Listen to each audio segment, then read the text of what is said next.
हमने पिछले वीडियो में फिजिक्स के चैप्टर 6 का ऑब्जेक्टिव देखा था और फिजिक्स में चैप्टर 6 तक ही है। तो फिजिक्स का 1 से लेकर 6 तक का हमने ऑब्जेक्टिव समाप्त कर दिया। आज हम लोग शुरू करेंगे केमिस्ट्री। बिहार बोर्ड के क्लास 10th का केमिस्ट्री का chapter first, chemical reactions and equations. अगर हिंदी में बोला जाए तो रासायनिक अभिक्रिया एवं समीकरण का टोटल ऑब्जेक्टिव देखेंगे, जिसमें कि 50 से भी अधिक इम्पोर्टेंट ऑब्जेक्टिव है। अगर आप क्लास 10th का एग्जाम देने वाले हैं तो वीडियो को बिल्कुल भी स्किप मत करिएगा। आप अगर 5 से 10 मिनट टाइम देते हैं तो आपको इसमें से 3 से 4 ऑब्जेक्टिव फिक्स है कि एग्जाम में इनमें से आने वाला है। तो चलिए अब शुरू करते हैं, लेकिन शुरू करने से पहले अगर आपने अभी तक हमारे चैनल को सब्सक्राइब नहीं किया है तो सब्सक्राइब करके बेल नोटिफिकेशन को प्रेस कर लें। आपको इस चैनल पे क्लास 10th की कंप्लीट प्रिपरेशन करवाई जाएगी 2022 के एग्ज़ाम के लिए भी और 2023 के एग्ज़ाम के लिए तो अभी शुरू से पढ़ाई शुरू की गई है।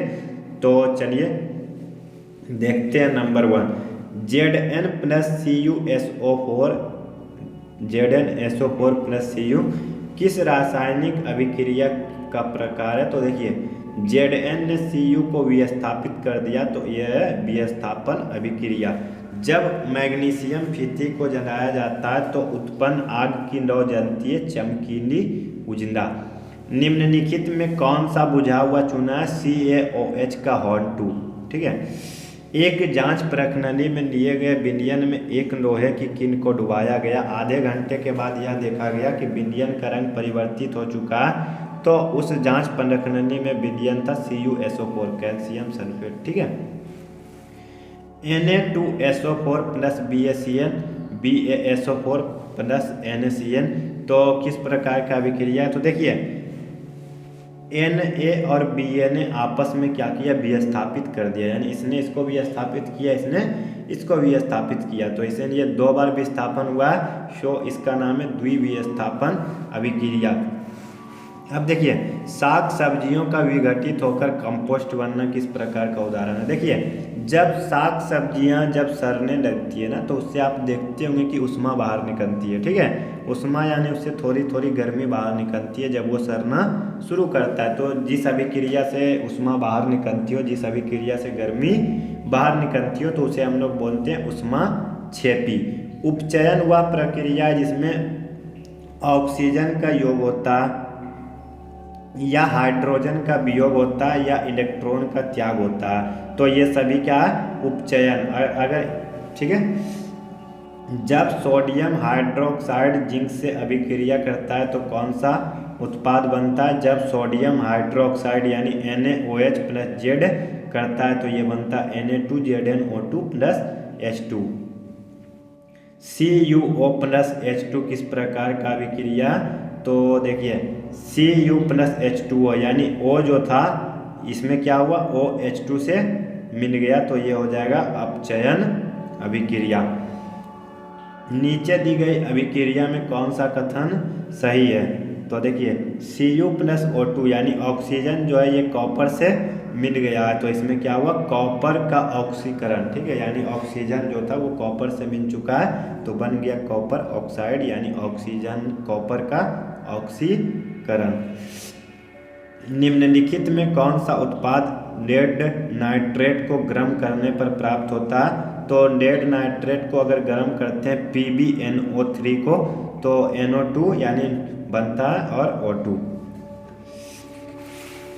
अब देखिए समीकरण CaCO3 से बना CaO + CO2 तो इसमें क्या हुआ? देखिए इसमें 2 प्रकार की अभिक्रिया हो सकती है। एक तो उष्मा दिए हैं तो उष्मा शोषी भी हो जाएगा, बट वो है नहीं, उष्मा शोषी है नहीं। तो देखिए CaCO3 एक था, ये टूट के 2 भाग में हो गया तो टूटना को बोलते हैं वियोजन, अलग होना। ठीक है, यानी तो ये हो जाएगा वियोजन। जब किसी रासायनिक अभिक्रिया में अवक्षेप बनता है तो उसको कहते हैं अवक्षेपण अभिक्रिया। ठीक है, अवक्षेप बना तो अवक्षेपण। सिल्वर क्लोराइड का रंग होता है उजला यानी श्वेत। फेरस सल्फेट क्रिस्टल का रंग होता है हरा। नाइट्रोजन डाइऑक्साइड के धुएं का रंग होता है भूरा। श्वसन किस प्रकार की अभिक्रिया? उपचयन। ऊष्माक्षेपी श्वसन में ऊष्मा, अच्छा श्वसन में अपचयन है, तो अपचयन तो यहाँ पे है नहीं, तो श्वसन से जब श्वसन होता है तो उसके बाद ऊष्मा निकलती है यानी ऊर्जा निकलती है, जिस ऊर्जा का प्रयोग हम लोग करते हैं, तो ये ऊष्माक्षेपी भी हो जाएगा। अब आगे हम लोग देखते हैं मोमबत्ती किसका मिश्रण है, तो हाइड्रोकार्बन का। मोमबत्ती किसका मिश्रण है, हाइड्रोकार्बन। रासायनिक अभिक्रियाओं को व्यक्त किया जाता है समीकरणों के द्वारा। समीकरण के बाएं एवं दाएं दोनों और प्रत्येक प्रकार के परमाणुओं की संख्या समान है या समीकरण है संतुलित, ठीक है, क्योंकि संतुलित रासायनिक समीकरण का डिफिनेशन यही होता है कि समीकरण के बाएं और दाएं और अगर प्रत्येक परमाणु के संख्या समान हो तो यह रासायनिक समीकरण कहलाता है। तो देखिए निम्नलिखित में कौन सा समीकरण असंतुलित है, तो एक एक देख लेते हैं। H2 H2 Cl2 Cl2 ये संतुलित है। K2 K2 Cl2 Cl2 O6 O6 ये भी संतुलित है। Pb Pb N2 N एक ही है, ठीक है, तो ये असंतुलित है, तो इसे भी देख लेते हैं। H4 H4 O2 O2, ठीक है। कौन सा समीकरण संतुलित है, तो इसे भी देख लेते हैं। देखिए Fe Cl2 Cl3 ये नहीं है। N और N N2, तो देखिए N2 H4 O2 तो O2 देखिए ये संतुलित है, तो बी नंबर। Fe2 नहीं है। Kb तो Kb तो देखिए K एक है, फिर B भी एक है, R2 है, तो ये भी नहीं है। निम्नलिखित में कौन सा संतुलित है, सॉरी 22 नंबर नहीं देखा था ना, 22 नंबर नीचे रह गया था, तो एक बार फिर से देख लेते हैं। Fe Cl2 Cl3 नहीं है। N2 H4 O2, ठीक है, ये भी देखिए नहीं है। Fe नहीं है, इसमें R नहीं है। कौन सा संतुलित है, तो देख लेते हैं। MgO2 O एक ही है। H2 नहीं है। Fe ये भी नहीं है। Zn H2 SO4, ठीक है ना, तो ये 23 का डी नंबर संतुलित है, बैलेंस्ड है। अब चलते हैं 24। जब मोम ऊष्मा पाकर वाष्प के रूप में रहता है तो यह कौन सा भाग, तो यह भाग कौन सा क्षेत्र कहलाता है, तो यह कहलाता है नीला क्षेत्र, ठीक है। कौन सी गैस एथेन, प्रोपेन और ब्यूटेन का मिश्रण है, पेट्रोलियम गैस। पेट्रोलियम गैस जो है ये एथेन, प्रोपेन और ब्यूटेन का मिश्रण है। सिल्वर नाइट्रेट के जलीय विलयन में सोडियम क्लोराइड का जलीय विलयन डालने पर ओविलेज सिल्वर क्लोराइड विलयन से पृथक हो जाता है। इस अभिक्रिया को कहते हैं अपक्षेपण, ठीक है, क्योंकि इसमें अपक्षेप के रूप में प्राप्त हुआ है तो इसीलिए इसको बोलते हैं अपक्षेपण। सोडियम हाइड्रोक्साइड और हाइड्रोक्लोरिक अम्ल के बीच अभिक्रिया होने पर सोडियम क्लोराइड एवं जल बनता है, तो यह अभिक्रिया कहलाता है उदासीनीकरण, यानी NaOH प्लस HCl, तो ये बनता है NaCl प्लस H2O, तो इसी अभिक्रिया को बोलते हैं उदासीनीकरण अभिक्रिया। रेडॉक्स अभिक्रिया कौन सी है, तो देखिए H2 प्लस Cl2 ये है हमारा रेडॉक्स अभिक्रिया। निम्नलिखित में रेडॉक्स अभिक्रिया कौन सी है, तो CuO प्लस H2 है क्या हमारा रेडॉक्स अभिक्रिया। ऊष्माक्षेपी अभिक्रिया कौन सी है, तो देखिए ऊष्माक्षेपी अभिक्रिया जिसमें कि ऊष्मा निकलता हो, तो ऊष्मा का मात्रक होता है कैलोरी, तो देखिए ऊष्मा इसमें निकल रहा है, ठीक है। निम्नलिखित में कौन ऑक्सीकारक है, तो ऑक्सीजन है ऑक्सीकारक और अपकारक है हाइड्रोजन। निम्नलिखित में कौन सा अपकारक गुण प्रदर्शित करता है, तो H2S। वायु में जलाने से पहले किस रिबन को साफ किया जाता है, मैग्नीशियम के रिबन को। अभिक्रिया Fe2O3 plus 2An An2O3 plus Fe किस प्रकार की अभिक्रिया है, तो देखिए O3 ये देखिए विस्थापन अभिक्रिया, क्योंकि एल्युमिनियम ने Fe को हटा के उसके जगह विस्थापित हो गया।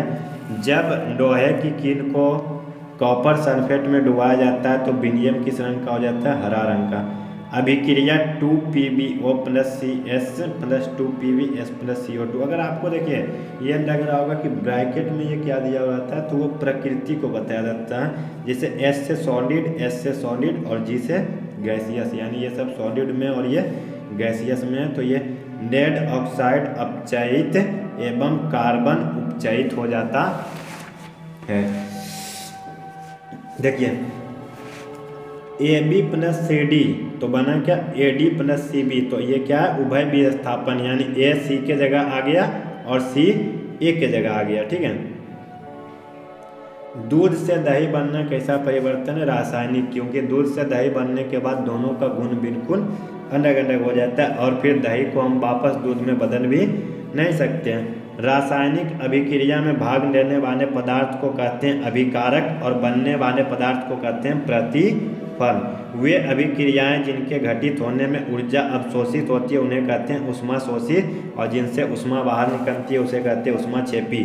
कली चूना पर जब जल डाला जाता है तो कहलाता है, जब चूना में हम लोग जल डालते हैं ना तो उससे ऊष्मा बाहर निकलती है, तो इसीलिए इसको बोलते हैं ऊष्मा क्षेपी। क्लोरोफिल और सूर्य प्रकाश की उपस्थिति में पौधे वायु से कार्बन डाइऑक्साइड एवं पृथ्वी से जल ग्रहण करके अपना भोजन तैयार करते हैं। तो यह किस प्रकार की अभिक्रिया है? तो यह प्रकाश रासायनिक अभिक्रिया है, क्योंकि इसमें सूर्य के प्रकाश का उपयोग भोजन बनाने में किया जाता है।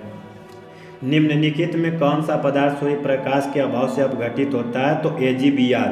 निम्नलिखित में कौन उपचायक है? तो उपचायक है हमारा O2 और अपचायक है H2। शरीर में भोजन का पचना किस प्रकार की अभिक्रिया है? तो भोजन का पचना अपघटन, जिसमें कि भोजन क्या होती है अपघटित होकर पचती है। अम्ल और क्षार के बीच अभिक्रिया होने पर लवण एवं जल बनते हैं, तो यह कहलाता है उदासीनीकरण अभिक्रिया। और उदासीनीकरण अभिक्रिया का यही डिफिनेशन भी होता है कि जब अम्ल और क्षार आपस में मिलते हैं तो लवण और जल बनाते हैं, इसी को कहते हैं उदासीनीकरण अभिक्रिया। वसा युक्त अथवा तैलीय खाद्य सामग्री को जब लंबे समय तक रख दिया जाता है तो वह उपचयित हो जाता है, यानी ऑक्सीकृत हो जाता है, ऑक्सीकरण हो जाता है और वह खराब हो जाता है। प्राकृतिक गैस का दहन है, ऑक्सीकरण नहीं है, संश्लेषण भी नहीं है, विस्थापन भी नहीं है। ठीक है, प्राकृतिक गैस का दहन इनमें से कोई नहीं। निम्नलिखित में कौन सा पदार्थ बिना ज्वाला के जलता है? कोयला। कोयला को देखिए मोमबत्ती को जलाते हैं तो ज्वाला निकलता है, केरोसिन में भी निकलता है मेथेन, बट कोयला को जलाते हैं तो ये केवल उष्मा देता है, लेकिन इसमें ज्वाला नहीं निकलता। लौह चूर्ण पर तनु हाइड्रोक्लोरिक अम्ल डालने से निम्नलिखित में कौन सी क्रिया होती है? हाइड्रोजन गैस एवं फेरस क्लोराइड बनता है। 2PbNO3 का होल 2 उष्मा दिए 2PbO प्लस इतना बना, तो ये क्या हुआ यहाँ पर लाना ना, तो देखिए ये बन जाएगा O2।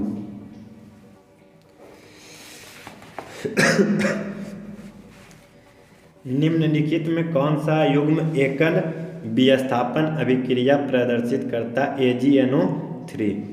अभिक्रिया जिसमें आयनों का आदान प्रदान होता है कहलाती है द्विविस्थापन। चांदी के संक्षारण के फलस्वरूप उस पर किस रंग की परत जमी हो जाती है? काली। देखे होंगे ना, जब आपके पास चांदी का कोई जेवर हो, अगर वो पुराना होने लगता है तो वो धीरे धीरे ब्लैक हो जाता है। H2S प्लस I2 में उपचायक कौन है? तो उपचायक है देखिए I2, जो कि H2 को H2 से मिला है। ठीक है, तो उपचायक कौन है? I2। लोहे पर जंग लगने की क्रिया को क्या कहते हैं? संक्षारण। ठीक है, लोहे में जंग लग जाता है ना तो उसे हम लोग बोलते हैं संक्षारण।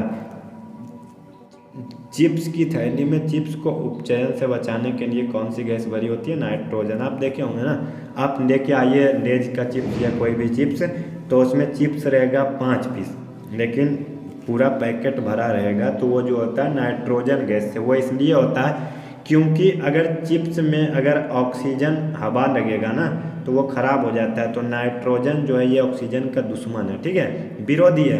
तो नाइट्रोजन जो है ये ऑक्सीजन को मिलने नहीं देता है हवा से, मतलब भोजन से, इसलिए चिप्स खराब नहीं होता है। लेकिन आप चिप्स में छेद कर दीजिए और हवा को बाहर निकाल दीजिए, देखिए 5 मिनट में, 5 से 10 मिनट में वो थोड़ा थोड़ा मुलायम होने लगेगा और 1 घंटे के बाद वो खराब भी हो जाएगा।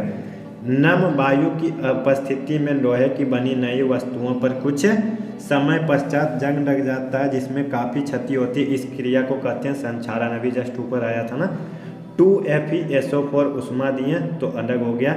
उपयुक्त कौन सी अभिक्रिया है? तो अपघटन, क्योंकि ये टूट के क्या हुआ 3-4, एक से टूट के 3-4, अपघटन भी बोल सकते हैं, या इसे विघटन भी बोल सकते हैं या वियोजन भी बोल सकते हैं। तो इसका 3 नाम है, अपघटन, विघटन या वियोजन। तो आज के लिए बस इतना है। आज हम लोगों ने क्या देखा, चैप्टर 1 केमिस्ट्री का चैप्टर 1 का देखा टोटल ऑब्जेक्टिव, जो कि हमारा चैप्टर का नाम था रासायनिक अभिक्रिया एवं समीकरण, केमिकल इक्वेशन एंड रिएक्शन। ठीक है, केमिकल रिएक्शन एंड इक्वेशन। अब हम लोग मिलेंगे अगले वीडियो में, जब मिलेंगे तो हम लोग लेके आएंगे ऑब्जेक्टिव अम्ल, क्षारक एवं लवण, एसिड बेस एंड सॉल्ट। यानी इसमें हम लोग देखेंगे क्या, उदासीनीकरण अभिक्रिया और इससे जुड़े हुए अम्ल, क्षारक एवं लवण का टोटल ऑब्जेक्टिव देखेंगे नेक्स्ट वीडियो में। तो अभी के लिए बस इतना ही, मिलते हैं अगले वीडियो में। अगर आपने अभी तक हमारे चैनल को सब्सक्राइब नहीं किया है तो चैनल को सब्सक्राइब करके बेल नोटिफिकेशन को प्रेस कर ले। मिलते हैं अगले वीडियो में। धन्यवाद, जय हिंद।